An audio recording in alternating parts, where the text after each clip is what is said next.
Magandang hapon po sa ating lahat at marahil po ay alam nating lahat na mayroon pong bagyo at of course si Bagyong Pipito na halos ika-4 po na bagyo na dumating po dito sa atin sa Luzon.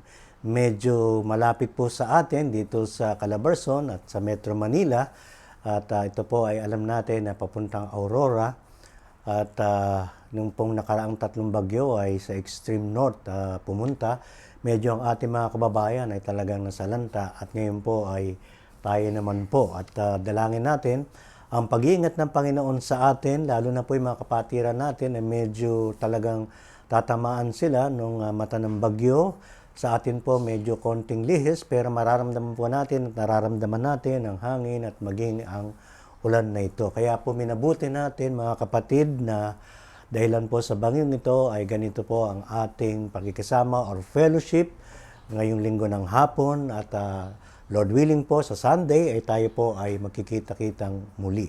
Ang panalangin po natin ang pag-iingat ng ating Panginoon sa ating lahat, lalo na po sa ating mga kababayan at maging sa ating bansa. Sa kabila po ng mga ganitong pagkakataon na mayroon pong bagyo, ay ingatan po tayo ng ating Panginoon. Binabati po natin ang bawat isa sa kanilang tahanan, sa kabila po ng pagulan, sa kabila po ng hangin, sa kabila po, Panginoon, ng ating mga kapatid, ng ating mga nararanasan, ay alam po natin ang Panginoon po ay kumikilos at ang Diyos po ay nag-iingat sa ating lahat.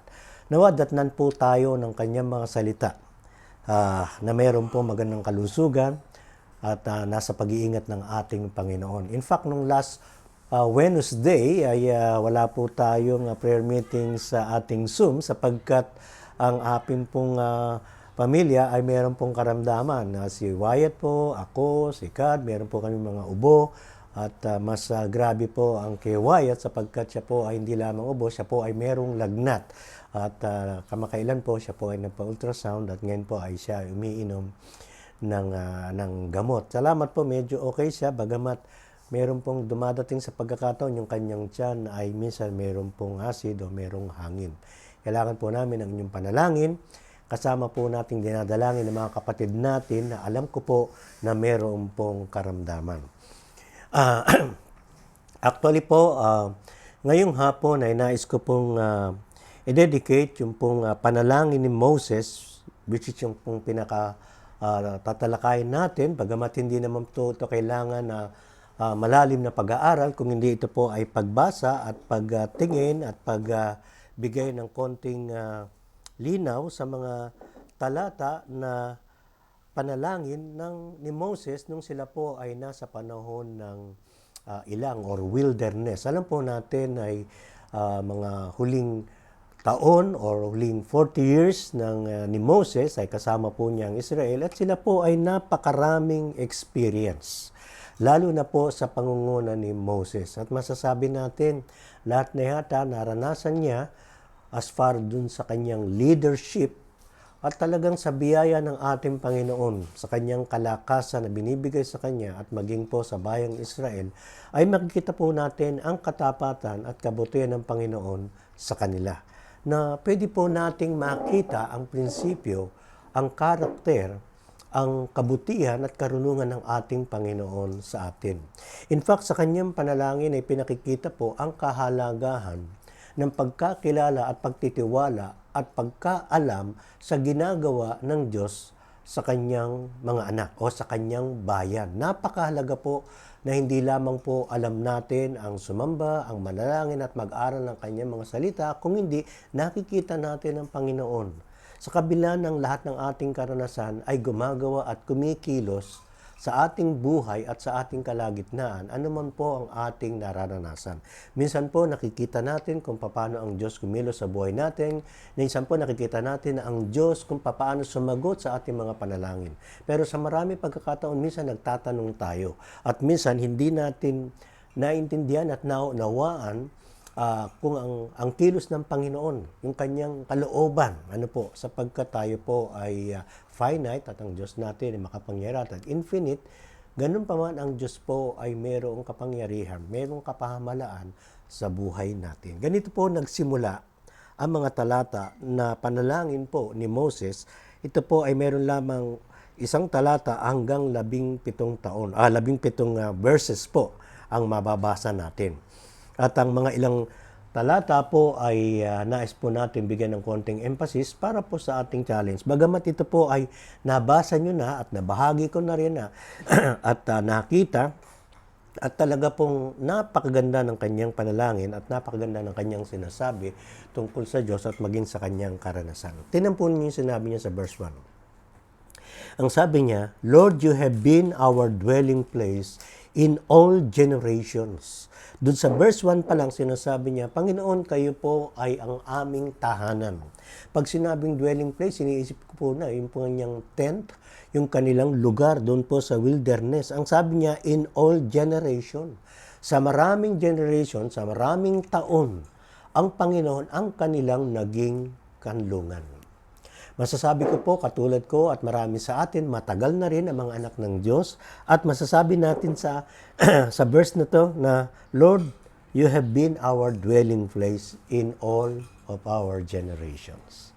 Napakabuti ng ating Panginoon. In fact, ang sabi niya, before the mountains were brought forth, or ever you had formed the earth and the world, from everlasting to everlasting, you are God. Napakaganda po ng sinabi ni Moses, maging sa verse 2 po, na sa walang katapusan at sa walang katapusan, ang Panginoon o ang Diyos ay nandiyan. Nung siya po ay lumikha mula noon at hanggang ngayon at sa darating pa, ay magiging kasama natin ang Diyos. Nandyan po siya kasama natin kahit po sa panahong ito na tayo po ay nakakaranas ng ganitong bagyo. Then sa verse 3 po ay nato ng kanyang panalangin sa buhay po natin. Kung gaano kaikli, yung ating buhay. Ang sabi niya, you return man to dust and say, return, O children of man, for 1,000 years in your sight are but as yesterday when it is past or as watch in the night.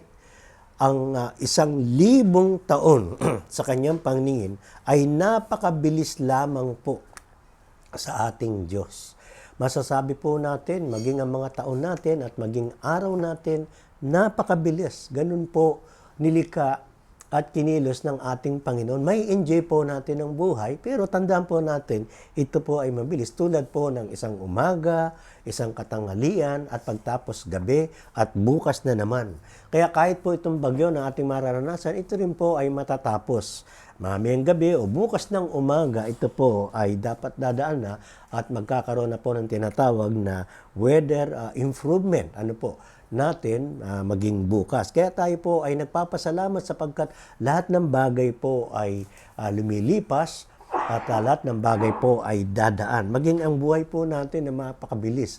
Sa anak ng Diyos, sa isang mananampalataya na tulad natin na lumapit sa ating Diyos sa magitan ng ating Panginoon, darating po isang araw ang kaligayahan at kapayapaan makakasama natin ng Diyos. Kanina nag-uusap kami ng aming mag-asawa, sabi namin, wow, ang panalangin natin na dumating na ang ating Panginoon. Sapagkat yon ang pinakamabuti at pinakamagandang mararanasan natin. Sa verse 5 po ang sabi, you sweep them away as with a flood, they are like a dream, like grass that is renewed in the morning. Kung nga po yung mga halaman, yung mga damo, kita natin, nandiyan, mamaya wala na, ganun kabilis, ganun po kakapangyarihan ng ating Panginoon sa kanyang paglikha, kaya niyang palitan, kaya niyang gawin ang lahat ng mga bagay. At tulad po, maging ang buhay po natin. In the morning, ang sabi, it flourishes and is renewed.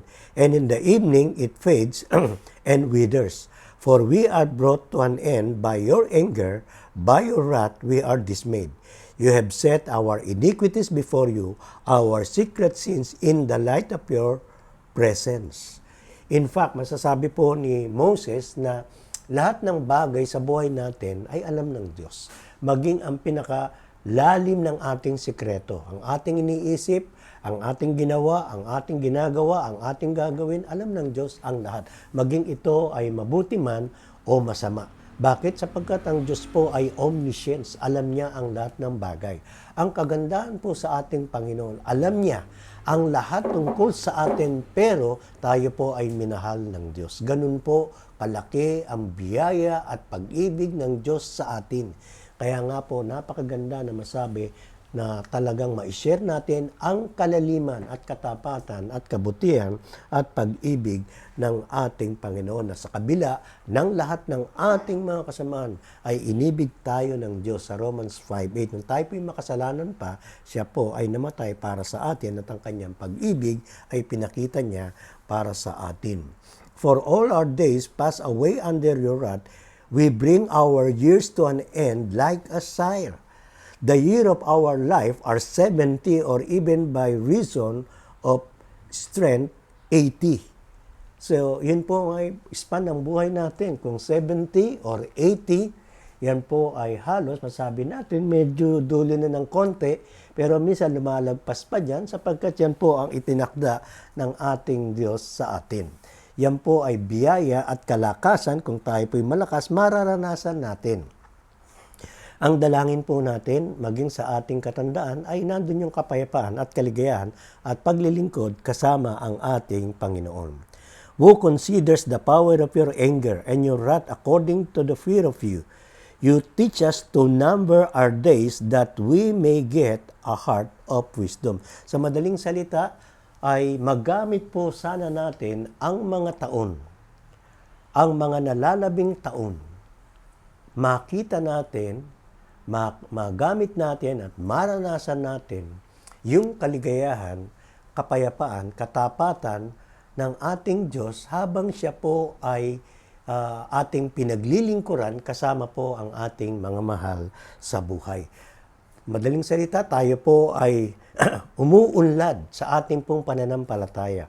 Umuunlad sa ating spiritual na buhay. Umuunlad po sa ating kaalaman sa ating Diyos at sa kanyang mga salita, sa mga pangako niya sa atin. Yung pong sinabing, so teach us to number our days that we may get a heart of wisdom. Ibig sabihin, pinapahalagaan po natin ang bawat taon at bawat araw na meron tayo. Kahit po sa panahon ng bagyo, kahit po sa panahon ng kasaganaan at pagsubok, ay mararanasan natin na ang Diyos pa rin po ay mabuti at tapat sa atin. Tapos sinabi ni Moses, "Return, O Lord, how long have pity on your servants?" Tapos sa verse 14, napakagandang sabi niya, "Satisfy us in the morning with your steadfast love, that we may rejoice and be glad all our days." Ito po yung isa sa gusto kong talata dito po sa chapter 19 ni Moses. Ang sabi niya, bigyan niyo kami ng magandang umaga. Satisfy us in the morning with your steadfast love, that we may rejoice and be glad all our days. Bigyan tayo ng magandang umaga upang sa ating buong buhay ay meron po tayong kaligayahan. Yun po ay kalooban ng Diyos sa atin. Ang kalooban po ng Diyos sa atin na tayo po ay makapamuhay, makapaglingkod ng merong kapayapaan at pag-ibig sa ating Diyos at maging sa ating buhay. Ano po? Para makita ng Diyos at makita ng iba na tayo po ay talagang merong pagkakilala at pagkatakot sa Diyos sa magitan po ng ating ginagawang paglilingkod sa Kanya. At isa pong kaligayahan na tayo po ay makita ng mga tao na talagang merong kaligayahan sa ating pananampalataya, sa ating fellowship, sa ating paglilingkod, sa ating panalangin at pagsamba. Kapag tayo po ay nakikita na tayo po ay, at nalalaman nila na tayo po ay mananampalataya at may pagkakilala sa ating Diyos, ay makikita po dapat nila ang kaibahan na meron po tayong kapayapaan at kaligayahan at kagandahan ng buhay natin. Ano naman po ang karanasan natin. Tapos sa verse 16 says, "Let your work be shown to your servants, and let your glorious power to their children." Isa po ito sa dalangin natin palagi, na ang Panginoon ay maipakita sa atin kung papaano siya gumawa at kumilos sa buhay natin. Maging sa church, maging sa personal na buhay natin, maging sa pamilya natin, at maging sa kalagitnaan natin. Dalangin natin, Lord, makita po namin kung papaano kayo kumilos sa aming kalagitnaan. Tulungan niyo kami na magtiwala sa inyo. Tulungan niyo kami, Panginoon, na lumakad at makita ang inyong kapangyarihan. Ang kayo na Diyos na buhay, Diyos na nakakaalam ng bagay at makapangyarihan ay makita namin sa araw-araw ang inyong katapatan at kabutihan na sa aming buhay ay mamamalas namin upang maranasan namin ng kaligayahan at kapayapaan. At kami ay magpatuloy hanggang kayo ay makasama natin. Sa verse 17 po, sa pinakauling talata, parang nakikita po natin isang benediction sa pagtatapos na marahil panalangin ni Moses sa kanilang kalagitnaan. At maganda po na ito ay ipanalangin natin at banggitin natin maging sa buhay natin, maging sa araw-araw na ating pong paggising sa ating pagkatulog at muli sa exercise ng bawat araw na ating pong mararanasan. Anong sabi niya? Let the favor of the Lord our God be upon us and establish the work of our hands upon us. Yes, establish the work of our hands. Di po natin maiwasan na lahat po tayo ay gumagawa at kumikilos.